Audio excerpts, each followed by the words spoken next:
با تو هستم ای غریبه، آشنایم میشوی؟ آشنای گریه های بیرویایم میشوی؟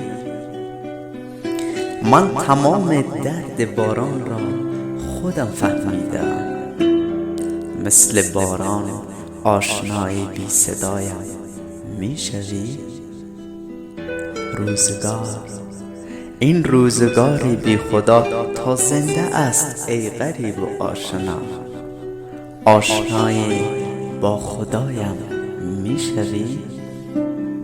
من که شاعر نیستم شکل غزل را میکشم، رنگ سبز دلنشین صفحه هایم میشوی؟ ای غریبه با شکوه و دلخوشی، همسرای خنده های با صفایم میشوی؟ بوی غربت میدهد این لحظه های بی کسی، با تو هستم ای غریبه، آشنایم میشوی؟